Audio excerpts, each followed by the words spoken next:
Naparapasigaw lang ginawa, no? Yan si Kuya Angkas, medyo nag-ano po siya, nagmagandang loob para makatulong sa amin dahil hindi ko kami makatakbo. Yan. Nagtatrabaho po siya. Yung oras na ito. Ang oras po ngayon ay alas 11 na ng gabi.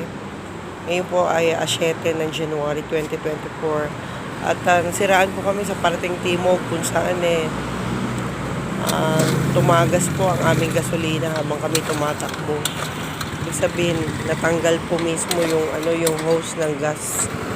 Kaya napakalaking bagay na may mga Pilipinong ganito na marunong tumulong sa kapwa. Yan. Pagas ka na lang.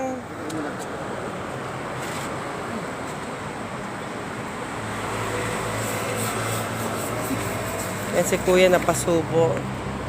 Kuya, ano pangalan mo, Kuya? Maximo po. Ha? Maximo po. Maximo. Yan, si Sir Maximo, taga-media po ako.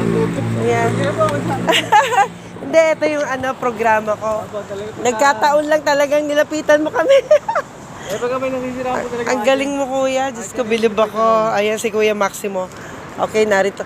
Dito ka lagi sa Timog. Timog to, di ba? Naka-irod po. Irod. Ako si Juvie de Guzman. Kami nasisiraan po sa akin. Talagang tinutulungan ko lang po. Oo, nagulat ako sa'yo. Naku, salamat talaga. Iiyak na ako kasi sabi ko magta-taxi na lang ako kasi takot ako sumakay ng ganyan Ang busol po, ano? Oo, lalo na sabi nga nung mga nakakita kanina sa amin, baka daw umapoy dahil nga Tumatapon po kasi gas nyo. tumatapon no? Awawa naman po ako. Opo, salamat Panginoon. Sandali lang, hintay mo kami. Wait lang. Ayan si Maximo po. Napakaswerte talaga namin at nandiyan ka. Oo. Mahihain po si Kuya Maximo pero siya po ay lumapit sa amin para magmagandang loob. Ha? Sige. Okay, bayad mo na ako ng gas. Kuya, magbayad mo na ako ha.